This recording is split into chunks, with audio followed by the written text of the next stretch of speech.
Assalamualaikum warahmatullahi wabarakatuh. Alhamdulillahilladzi hadana lihadza wa ma kunna linahtadiya laula an hadanallah. Asyhadu an la ilaha illallah wahdahu la syarikalah wa asyhadu anna Muhammadan abduhu wa rasuluhu la nabiyya ba'dah. Allahumma salli wa sallim ala nabiyyina Muhammadin wa ala alihi wa ashabihi wa man tabi'ahum bisanin ila yaumiddin. Wa qala ta'ala ya ayyuhalladzina amanu taqullaha haqqa tuqatih wa la tamutunna illa wa antum muslimun. Allahumma alimna ma yanfa'una wanfa'na bima 'allamtana wa zidna ilma. Segala puji bagi Allah Subhanahu wa taala, Rabb semesta alam, yang telah memberikan kepada kita berbagai macam nikmatnya. Selawat serta salam semoga senantiasa tercurah kepada Nabi kita Nabi Muhammad SAW, keluarga beliau, sahabat beliau, dan juga umatnya yang setia hingga akhir zaman.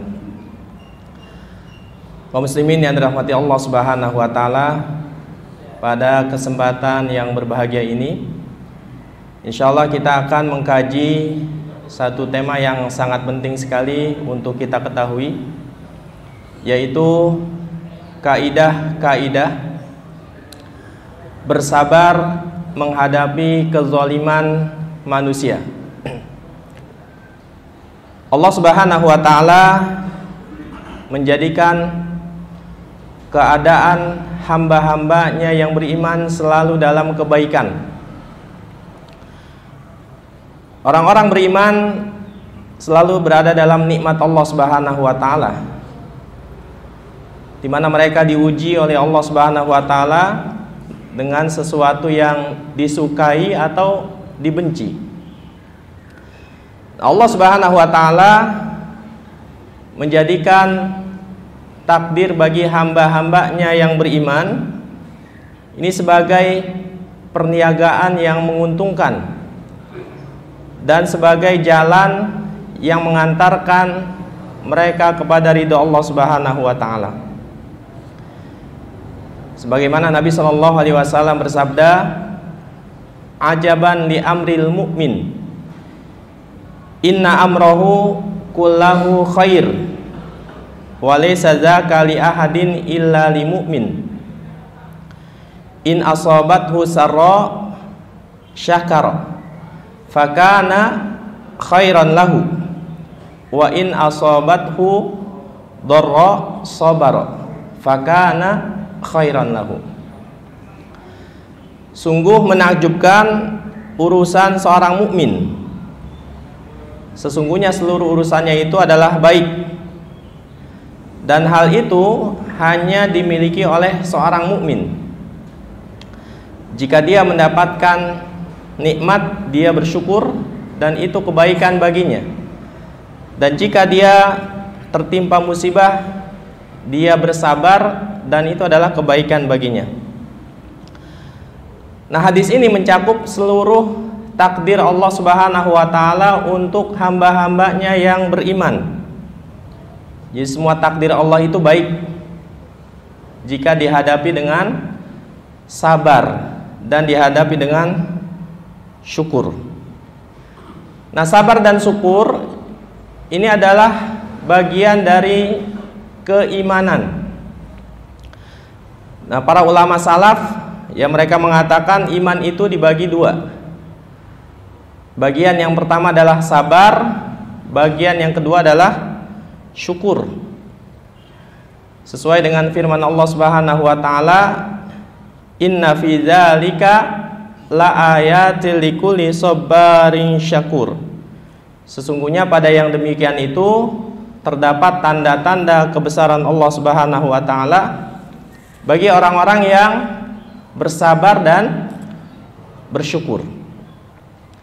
Nah, mengapa iman itu dua bagian, sabar dan syukur? Karena kalau kita perhatikan seluruh ajaran Islam itu kembali kepada dua bagian ini, sabar dan syukur. Ya, selalu sabar dan syukur. Ya. Kenapa demikian? Karena sabar itu terbagi menjadi 3 bagian.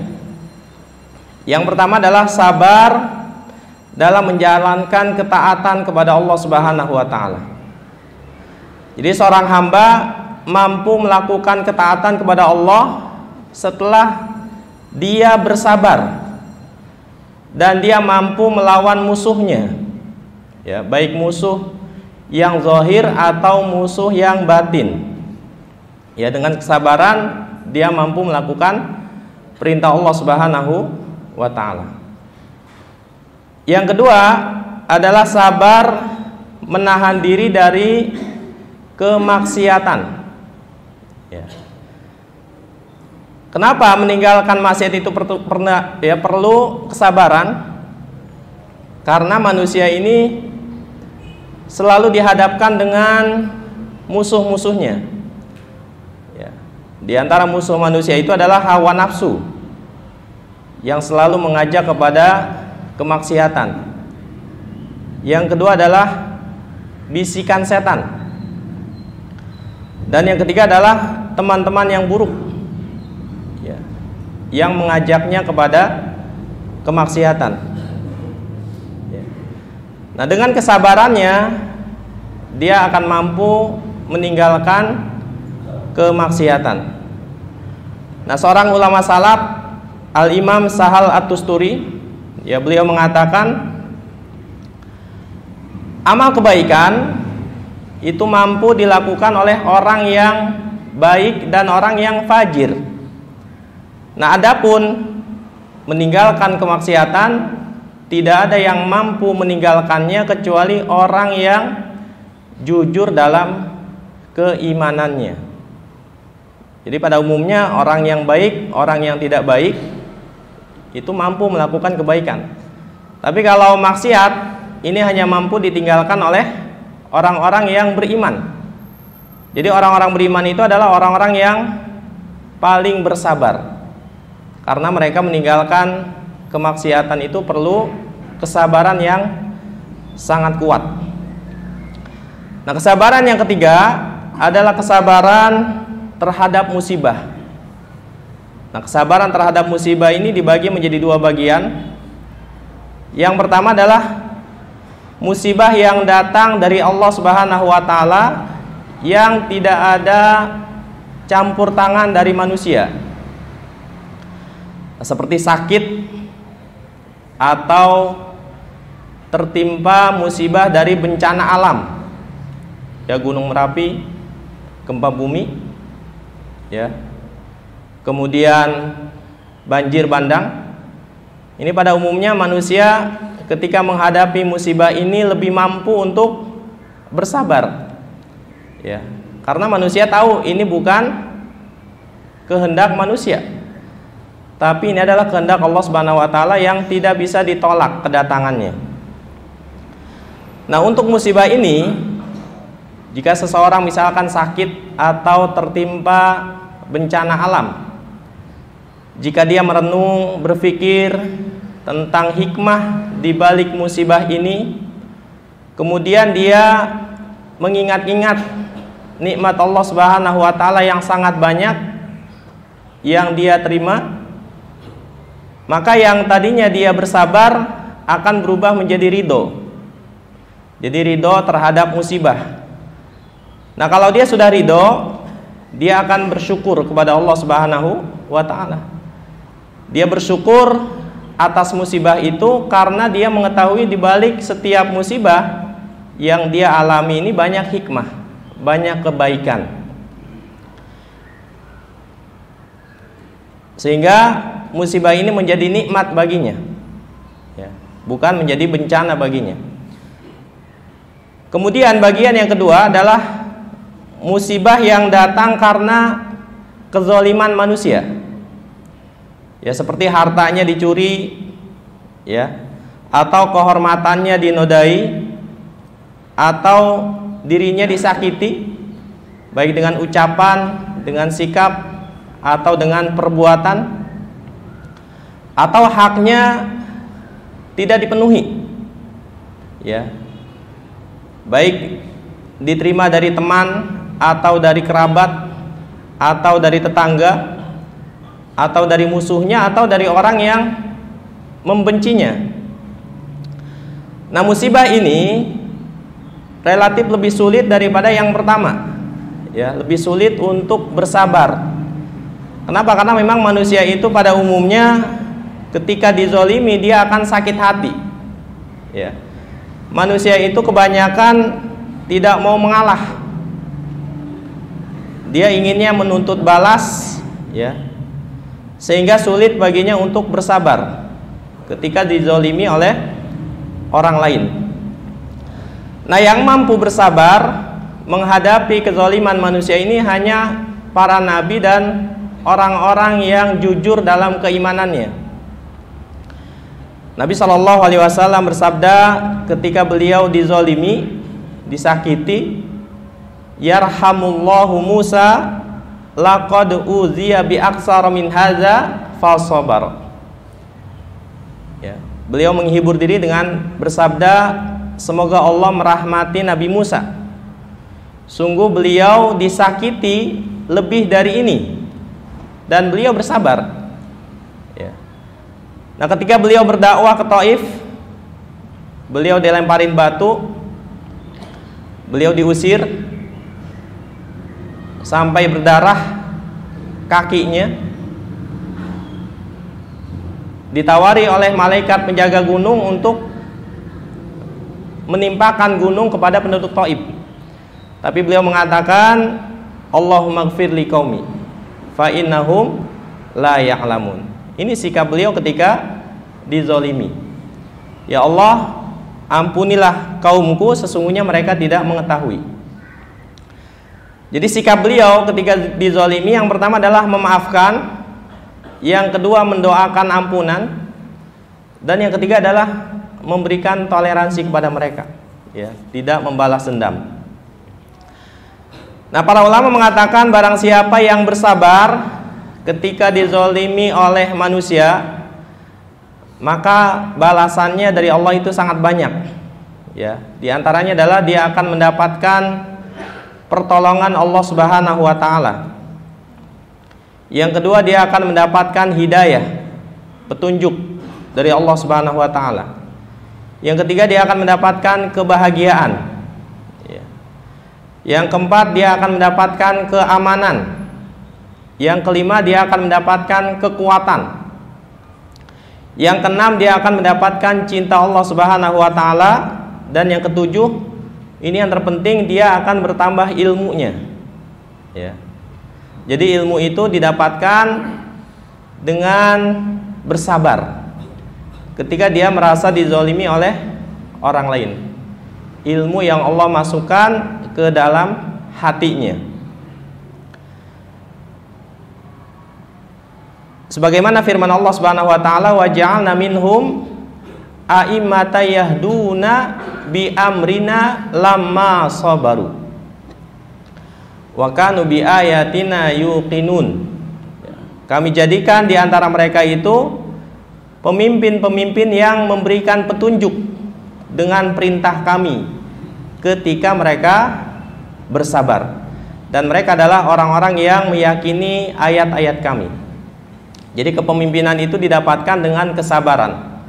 Dan jika kesabaran ini dikuatkan dengan keyakinan, maka ini akan menjadi kebahagiaan sesuai dengan karunia Allah Subhanahu wa taala. Nah, bagaimana seseorang bisa bersabar ketika dia dizolimi oleh orang lain? Ya, padahal hatinya itu ingin balas dendam. Nah, ada beberapa kaidah di sini yang disebutkan, ya, oleh para ulama agar kita bisa bersabar. Yang pertama adalah meyakini bahwa Allah Subhanahu wa taala pencipta seluruh perbuatan makhluk. Ini rukun iman kepada takdir. Allah adalah pencipta segala sesuatu. Allah yang menciptakan perbuatan manusia, Allah yang menciptakan ucapan manusia.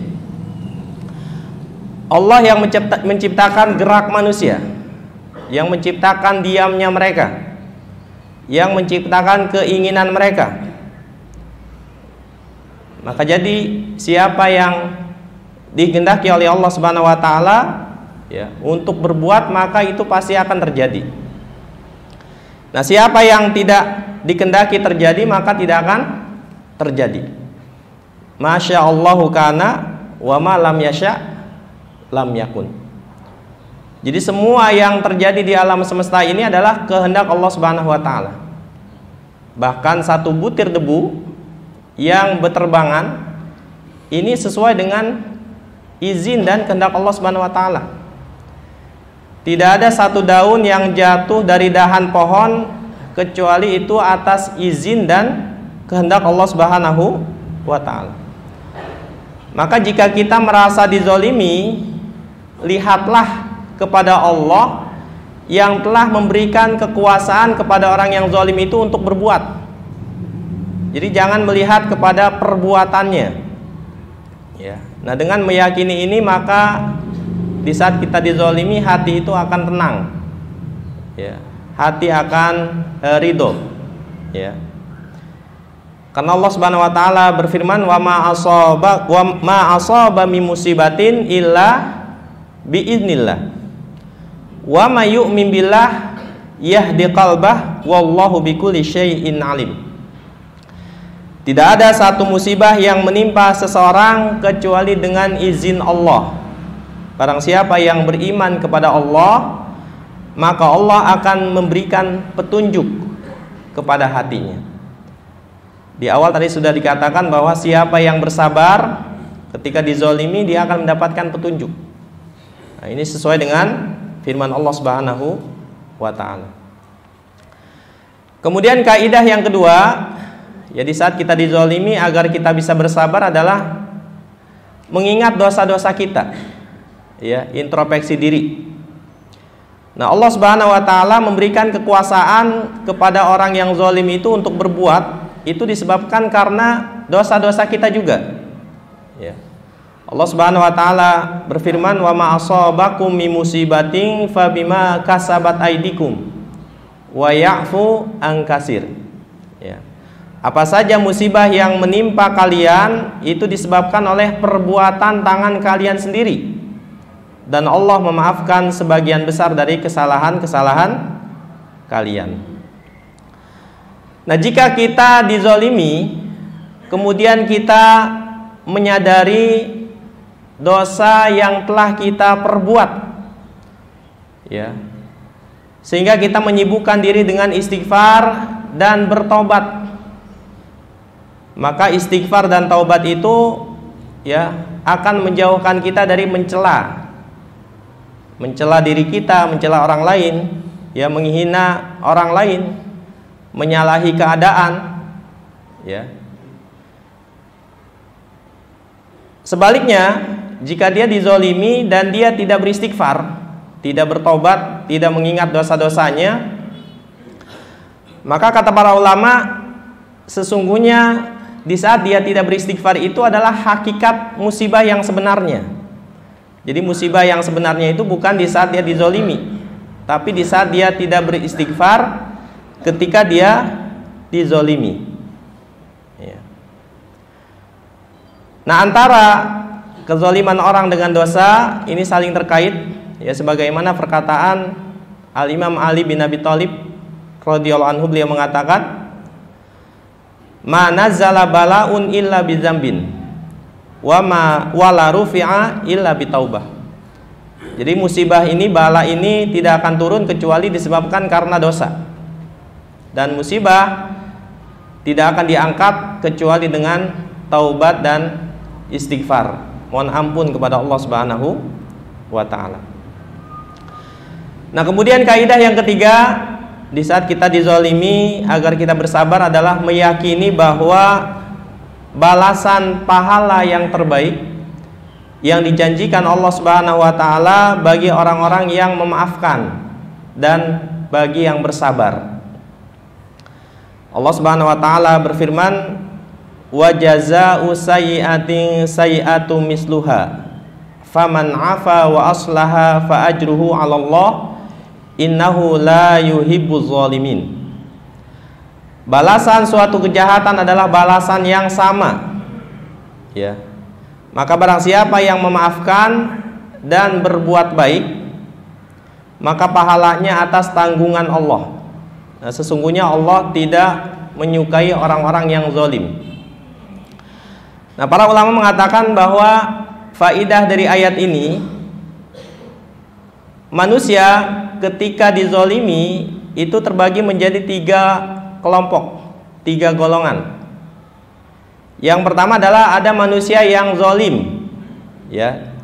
Di saat dia dizalimi, dia akan berbuat zalim, yaitu dia akan membalas kezaliman orang dengan melebihi batas, ya, melebihi dari haknya. Ini zalim. Yang kedua, manusia yang adil, berbuat adil, yaitu yang membalas kezaliman sesuai dengan haknya, tidak berlebihan. Dan yang ketiga adalah yang muhsin.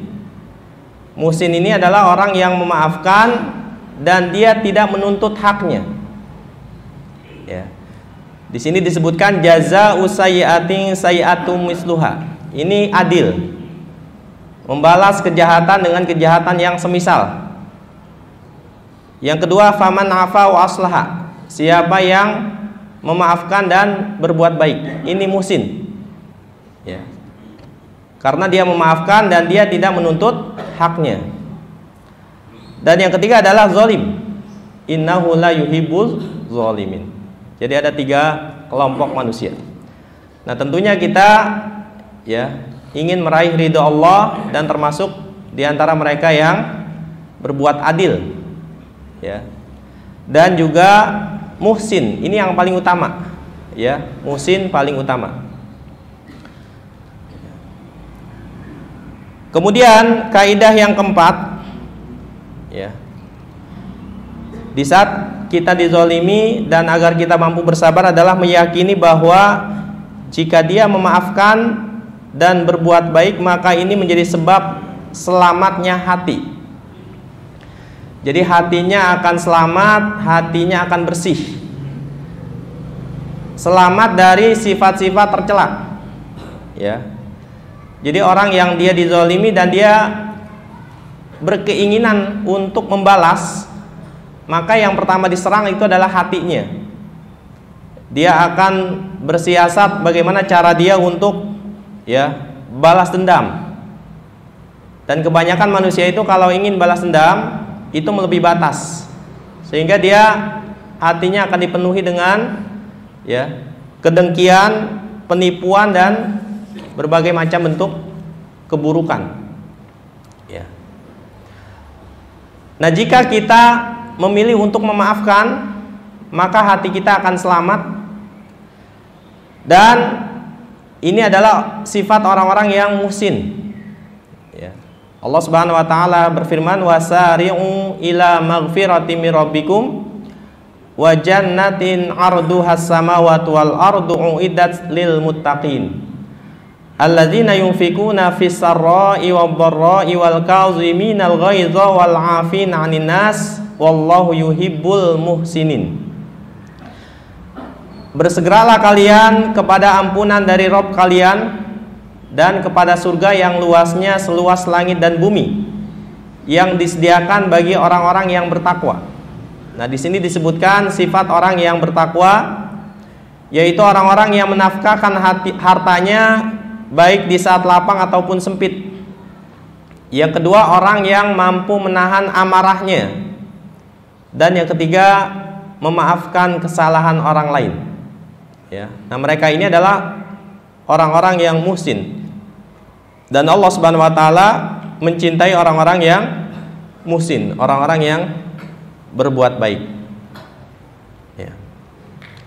Kemudian yang kelima, mengetahui bahwa orang yang balas dendam kepada orang yang zalim ini akan mendapatkan kehinaan, ya. Sebaliknya, orang yang dia memaafkan orang yang berbuat zalim kepadanya, dia akan mendapatkan kemuliaan. Nah, kaidah ini sesuai dengan sabda Nabi Shallallahu Alaihi Wasallam, ma zadallahu abdan bi'afwin illa izzan. tidaklah Allah menambahkan kepada seorang hamba akan sifat maafnya kecuali dia akan bertambah pula kemuliaannya. Ya. Jadi kemuliaan itu didapatkan dengan memaafkan orang yang telah menzoliminya. Ya. Jadi kemuliaan yang didapatkan dengan memaafkan ini tentunya jauh lebih baik daripada pandangan manusia yang menganggap dia mulia karena balas dendam. Ya. Jadi siapa yang memaafkan, maka insya Allah dia akan mendapatkan kemuliaan dari Allah Subhanahu wa Ta'ala.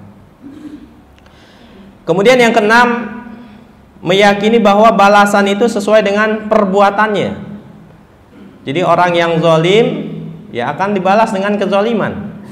Dan orang yang memaafkan dia akan mendapatkan maaf dan ampunan dari Allah Subhanahu wa Ta'ala. Ya sebagaimana yang Allah janjikan kepada sahabat Nabi Shallallahu Alaihi Wasallam yang mulia, yaitu Abu Bakar radhiyallahu anhu. Ketika beliau dan keluarga beliau dizolimi, ya, anak beliau yang tercinta Aisyah radhiyallahu anha terkena tuduhan palsu berzina. Nah, ini diantara yang ikut menyebarkan adalah kerabat Abu Bakar sendiri, ya, yang selama ini beliau bantu dari sisi ekonominya. Beliau ingin memutus bantuannya karena merasa dizolimi, ya, tapi Allah Subhanahu wa Ta'ala menjanjikan maaf dan ampunan kepada Abu Bakar radhiyallahu anhu, dan beliau memilih maaf dan ampunan dari Allah Subhanahu wa Ta'ala. Ya. Jadi jika seseorang meyakini hal ini, maka dia akan memilih untuk memaafkan orang-orang yang berbuat zalim kepada dia, dan dia akan mampu bersabar untuk menghadapi kezaliman orang lain. Kemudian yang ketujuh, ya, mengetahui bahwa orang yang membalas dendam kezaliman orang lain ini akan menghabiskan waktunya dengan hal-hal yang tidak bermanfaat. Jadi menyebabkan hatinya ini gelisah, ya, hatinya resah, hatinya diisi dengan kekesalan, kedongkolan, ya. Nah, kata para ulama, hati yang dongkol karena ingin balas dendam ini justru musibah yang dia hadapi itu. Hakikat musibahnya itu adalah itu, ya, bukan kezaliman yang diperbuat oleh orang lain, tapi kezaliman yang membuat hatinya menjadi gelisah, resah, ya, ingin membalas dendam, itu adalah hakikat dari musibah itu. Jadi jika orang, ya, dizalimi kemudian hatinya lapang, hatinya memaafkan, maka hatinya akan bersih, kemudian jasmaninya akan sehat, ya. Jadi kata para ulama, hati yang penuh dengan kedengkian dan balas dendam ini akan menyebabkan penyakit yang berbahaya, ya, karena gejolak darah yang tidak seimbang di dalam tubuh, ya.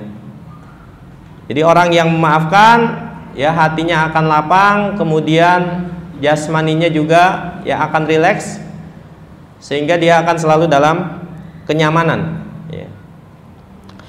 Kemudian yang selanjutnya menyadari bahwa Rasulullah SAW tidak pernah membalas kezaliman orang lain yang terkait dengan pribadi Rasulullah SAW. Jadi beliau akan membalas jika yang dizalimi adalah hak Allah Subhanahu wa Ta'ala. Padahal Nabi SAW adalah orang yang paling bertakwa kepada Allah, orang yang paling mulia, orang yang paling takut kepada Allah Subhanahu wa Ta'ala, orang yang paling dicintai Allah Subhanahu wa Ta'ala. Jadi siapa yang menzalimi Rasul, ya, hakikatnya dia adalah menzalimi Allah Subhanahu wa Ta'ala, ya. Namun dengan demikian beliau tidak berbuat zalim, ya, dan beliau juga tidak membalas dendam kepada orang yang menzalimi pribadi beliau, ya. Padahal beliau adalah seorang pemimpin, beliau mampu untuk melakukan itu, tapi beliau tidak membalasnya, ya. Nah, ini adalah kaidah-kaidah yang sangat penting sekali bagi kita, ya. Mudah-mudahan kita termasuk di antara hamba Allah yang diberikan taufik sehingga kita dijaga dari kezaliman dan mampu memaafkan saudara-saudara kita sesama muslim yang berbuat zalim kepada kita. Wallahu a'lam. Subhanakallah bihamdik, asyhadu an la ilaha illa anta, astaghfiruka wa atubu ilaik. Assalamualaikum warahmatullahi wabarakatuh.